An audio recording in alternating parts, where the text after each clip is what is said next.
Hello everyone, welcome to Rainbow Infinity. Today I'll be reading Gloamish's The Royal Snitting Room. If you like the reading, be sure to like, comment, and subscribe. Please enjoy. Let it out. Sister, I swear, if your solution to this is another cup of tea, Luna grumbled as they descended into the bowels of the castle, lit by guttering torches. Ah, you misheard. It is modern parlance, I suppose. Another term for a temper tantrum, Celestia explained. You believe I am throwing a tantrum, Luna said, pouting adorably. I believe you would like to. They arrived at a pair of great stone doors. Luna reflected on the prescient conversational timing granted by a millennium of traipsing around the same castle.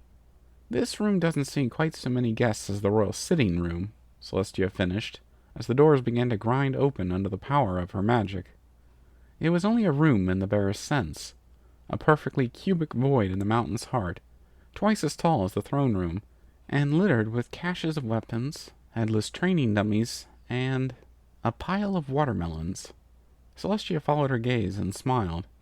You know, she said, walking over to the fruits, I never found the skill for art you have. With a brush, she began to paint black lines on a watermelon's rind.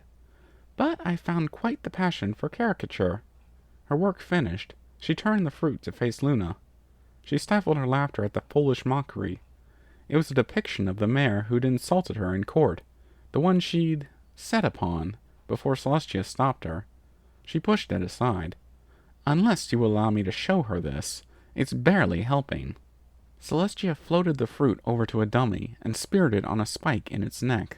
Perhaps this, then. Luna looked at the noble's effigy with barely veiled interest, then glanced back at Celestia. Celestia nodded down at the pile of weapons. Luna bounded forward, grabbing the haft of a huge hammer in her mouth, and sweeping it in an arc unimpeded by the dummy, which sailed into the far wall and exploded into splinters and chunks, bright red flesh dripping down from the impact. Luna's blood sang. She spat the hammer out and grinned back at her sister. But memories of court quickly soured the feeling. The way they looked at me, Luna sighed. Not a trace of the admiration a challenge once drew. In my time, a pony who spoke like that to us would have been drawn and quartered, not drawn on watermelons, she grumbled, kicking a shard of the offending fruit. Celestia glanced to the side guiltily. I'm sorry, Luna. I didn't cover the way our little pony's views of violence have changed. Even if you had told me, what could I do? I am violence. Luna raised a watermelon in her magic. Even when you began to hold court, I was keeping the marauders from our strengthening borders. I see now that their love for me diminished as their need did. Now, 1,000 years later, I am left behind entirely. It's as if they can smell it on me, Luna continued. The guards at my doors face inward, not out. My maids creep like shadows, terrified to draw my gaze. She sent the watermelon flying to the far wall with a flick of her horn, not even bothering to look as it splattered wetly. When I practice the distance expected of a goddess, they forget me. She stomped both forepaws down on the watermelon pile, painting her legs red. When I exercise the strength that inspired our ponies in ages past, they fear me. She squeezed her eyes shut and encased the entire pile in crackling blue aura, slamming it into the ceiling. Luna fell to the floor under the red rain, her legs folding under her as the tears finally broke. What is left? No matter what I do, they do not love me. Sister, Celestia began, walking to her side. Fret not, I do not begrudge them your peace, or you their love. I thank you for all you have done to prepare my place here. Quarters of my own, servants who stay into the night, even this room. Celestia picked up a spear in her magic, and, not taking even a moment to weigh it, buried it in the wall so deeply that only the tip of the haft remained. I did not make this room for you. A dummy jerked into the wall with a golden flash, smashing into pieces which littered the ground. You're right. I have worked to prepare a place here. I have toiled for centuries, she said, lifting up a cluster of swords. Luna trembled with a mixture of fear and awe at the singular focus in Celestia's eyes. Rippling heat poured off her in waves as she superheated the metal into slag. And now, After all I've done for them. She whipped around, hauling the molten metal around into bright arcs which splattered against the wall.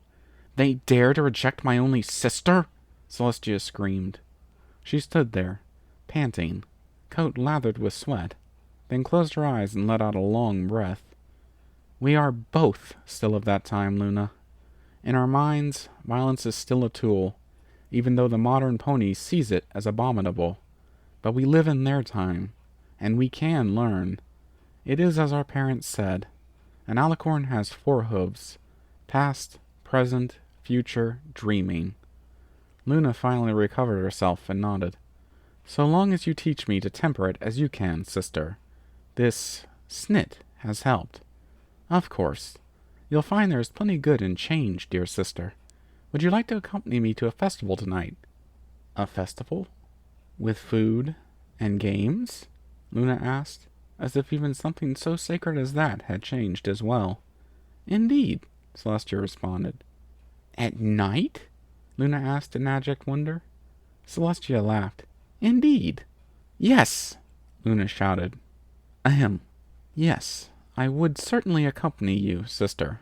Celestia flicked a bit of loose watermelon off her fetlock. Perhaps a trip to the baths first.